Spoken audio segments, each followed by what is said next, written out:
أعوذ بالله من الشيطان الرجيم. بسم الله الرحمن الرحيم.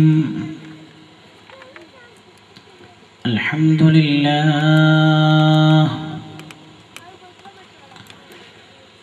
لله نحمده ونستعينه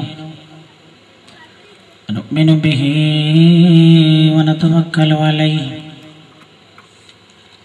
ونعوذ بالله من شرور أنفسنا ومن سيئات أعمالنا. من يهده الله فلا مضل له ومن يضلله فلا هادي له. أشهد أن لا إله إلا الله ونشهد أن سيدنا وشفيعنا ونبينا وحبيبنا محمدا صلى الله عليه وسلم عبده ورسوله أرسله الله بالهدى ودين الحق ليظهره على الدين كله ولو كره المشركون.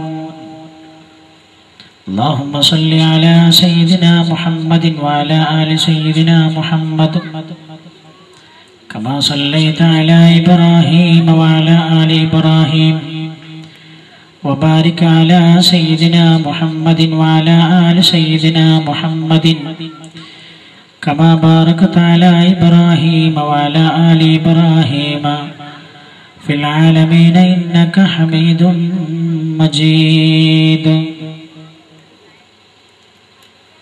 رب اشرح لي صدري ويسر لي أمري واحلل عقدة من لساني يفقه قولي.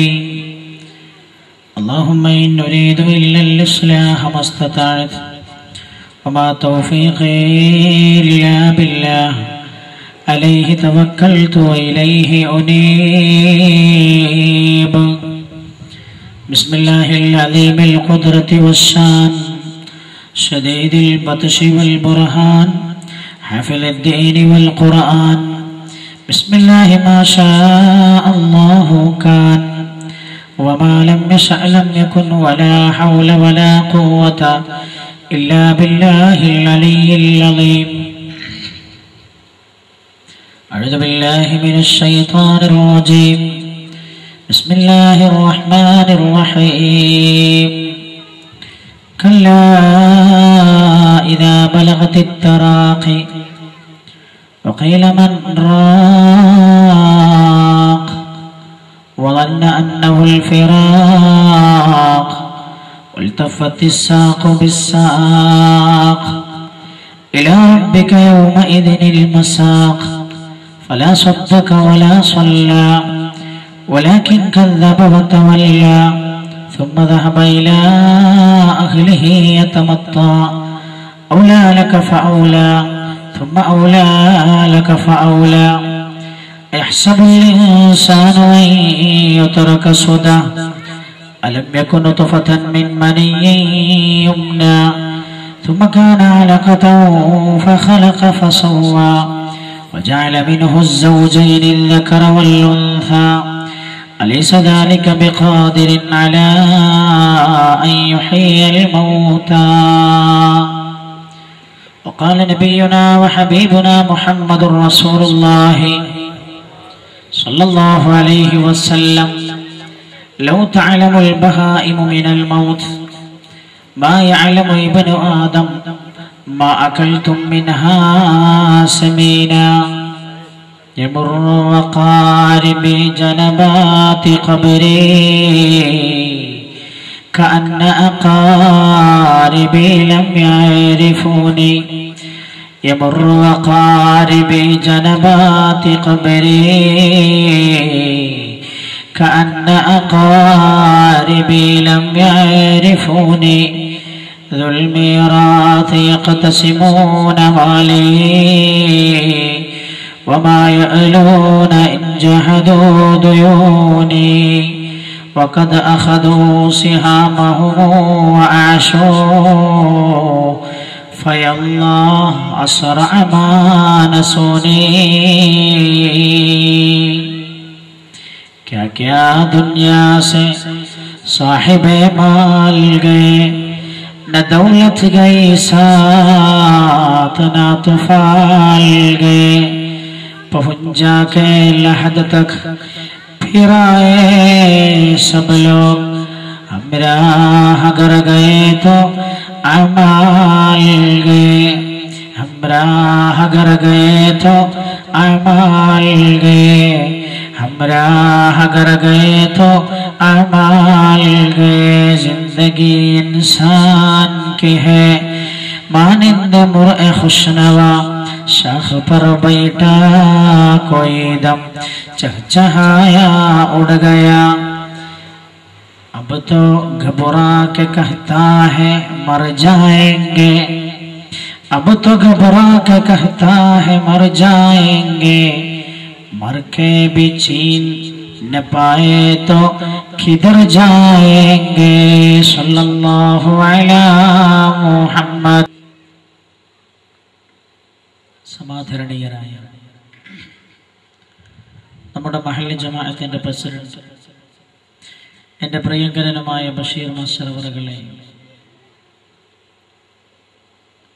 മഹല്ല് ജമാഅത്തിന്റെ മറ്റു ഭാരവാഹികളെ, വേദിയിൽ ഉപവിട്ടരായ ഈ നാടിൻ്റെ അഭിമാനവും കൂടെയായ ആദരണീയരായ അബ്ദുള്ള ഫൈസി അവറുകളെ, ഈ സദസ്സിൽ എത്തിച്ചേർന്ന പണ്ഡിത നേതാക്കളെ, ആദരണീയരായ എൻ്റെ പ്രിയപ്പെട്ട ഉപ്പമാരെ, ഉമ്മമാരെ, സഹോദരങ്ങളെ, സഹോദരിമാരെ, സഹോദര സമുദായത്തിലെ സഹോദരങ്ങൾ ആരെങ്കിലും ഈ വിനീതമായ വാക്കുകൾ ശ്രവിക്കുന്നവരായി ഉണ്ടെങ്കിൽ ഞാൻ അവർക്ക് ആമുഖമായി പരിശുദ്ധ ഇസ്ലാമിന്റെ അഭിവാദ്യങ്ങൾ അർപ്പിക്കുകയാണ്.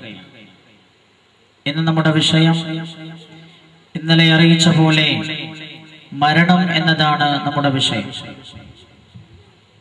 വളരെ പ്രാധാന്യത്തോടെ നമ്മൾ ഗ്രഹിച്ചിരിക്കേണ്ട ഈ ജീവിതത്തിൽ നിന്ന് അടുത്ത ജീവിതത്തിലേക്കുള്ള യാത്രയെക്കുറിച്ചാണ്, ആ യാത്രയുടെ ഘട്ടങ്ങളെ കുറിച്ചാണ് ഇന്ന് നമ്മൾ ചർച്ച ചെയ്യുന്നത്. ജഗനിയന്തമായ അല്ലാഹു സുബ്ഹാനഹു വ തആല വെള്ളിയാഴ്ച രാവിൽ അല്ലാഹുവിന്റെ ദീനിന്റെ മജ്‌ലിസിൽ ഒത്തുചേർന്ന് നമ്മൾ ഈ നിർവഹിക്കുന്ന അമൽ അല്ലാഹു ഖബൂൽ ചെയ്യുമാറാകട്ടെ. ഇത് കാരണം അല്ലാഹു നമ്മുടെ എല്ലാവരുടെയും അവസാനം അന്ത്യം അല്ലാഹു നന്നാക്കി തരുമാറാകട്ടെ. ലാ ഇലാഹ ഇല്ലല്ലാഹ് മുഹമ്മദുർ റസൂലുള്ളാഹ് എന്ന കലിമത്ത് തൗഹീദ് ഉച്ചരിച്ചുകൊണ്ട് ലോകത്തു നിന്ന് വിട പറയാൻ അല്ലാഹു നമുക്കെല്ലാവർക്കും തൗഫീഖ് നൽകുമാറാകട്ടെ. വളരെ പ്രധാനപ്പെട്ട ഒരു വിഷയമാണ്. ഇന്നലെ നമ്മൾ പറഞ്ഞു, 12 ദിവസവും നമ്മൾ പറയാൻ പോകുന്ന വിഷയത്തിന്റെ കാതലാണ് ഇന്നലെ നമ്മൾ പറഞ്ഞത്. അതാണ് അല്ലാഹുവിലേക്ക്, ജഗനിയന്താവായ റബ്ബിനെയാണ് നമ്മൾ അംഗീകരിക്കേണ്ടത്. കാരണം എന്താണ് എന്നാണ് ഇന്നലെ നമ്മൾ പറഞ്ഞത്. അണ്ടകടാഹത്തിന്റെ ഉടമസ്ഥൻ അല്ലാഹുവാണ്. ഈ പ്രപഞ്ചമാസകലം സംവിധാനിച്ചത് അല്ലാഹുവാണ്. ഇന്നത്തെ നമ്മുടെ വിഷയം മരണമെന്നാണ്. അതായത് അല്ലാഹു നമ്മെ ഭൂമിയിലേക്ക് കൊണ്ടുവന്നു. ഇനി ഈ ഭൂമിയിൽ നിന്ന് അല്പനാളുകൾക്ക് ശേഷം അല്ലാഹു നിശ്ചയിച്ച ആയുസ് തീർന്നതിന് ശേഷം നമ്മൾ ഭൂമിയിൽ നിന്ന് യാത്രയാകും. ആ യാത്രയെക്കുറിച്ചാണ് ഇന്ന് നമ്മൾ സംസാരിക്കുന്നത്. മഹാനായ നബിയുനാ മുഹമ്മദ് മുസ്തഫ സല്ലല്ലാഹു അലൈഹി വസല്ലമ തങ്ങൾ പറഞ്ഞത്, മനുഷ്യർ നന്നാകാനുള്ള പ്രധാന വഴി മരണത്തെ ഓർത്തുകൊണ്ടിരിക്കലാണെന്ന് നബിയുനാ റസൂലുള്ളാഹി സ്വല്ലല്ലാഹു അലൈഹി വസല്ലം. അപ്പൊ ഇനി അടുത്തുള്ള ദിവസങ്ങളിലൊക്കെ പറയാൻ പോകുന്ന വിഷയങ്ങൾ ഹൃദയത്തിലേക്ക് കടന്നിരിക്കാൻ, ജീവിതത്തിൽ അത് പുലർത്തുവാൻ, ജീവിതം അതനുസരിച്ച് ചിട്ടപ്പെടുത്തുവാൻ അതിനുള്ള ഇന്ധനമാണ്, അല്ലെങ്കിൽ അതിനുള്ള ചാർജാണ് ഇന്ന് നമ്മൾ ഇവിടെ സംസാരിക്കുന്ന വിഷയം. മരണം. ലോകത്തെ എല്ലാ കാര്യത്തിലും അഭിപ്രായ വ്യത്യാസമുണ്ട്. ഏതൊരു വിഷയമെടുത്താലും അതിലൊക്കെ അഭിപ്രായാന്തരമുണ്ട്. എന്നാൽ ലോകത്ത് അഭിപ്രായ വ്യത്യാസമില്ലാത്ത ഒരേ ഒരു വിഷയം, അത് മുസ്ലിമാണെങ്കിലും ഹൈന്ദവനാണെങ്കിലും ജൈനനാണെങ്കിലും ജൂതമതക്കാരനാണെങ്കിലും ദൈവത്തിൽ വിശ്വസിക്കുന്നവനാണെങ്കിലും ദൈവത്തിൽ വിശ്വസിക്കാത്തവനാണെങ്കിലും ലോകത്ത് ജനിച്ചു വീണ മുഴുവൻ മനുഷ്യരും, അത് മനുഷ്യരുടെ ആദ്യത്തെ ഉൽപ്പത്തി, ആ മനുഷ്യന്റെ തുടക്കം മുതൽ ലോകാവസാനം വരെയുള്ള മുഴുവൻ മനുഷ്യരും സമ്മതിക്കുന്ന ഒരു സത്യമാണ്, ലോകത്ത് ആരും കാലാകാലം ശേഷിച്ചു നിൽക്കുകയില്ല. ഭൂമിയിൽ നിന്ന് മനുഷ്യൻ യാത്രയാകെ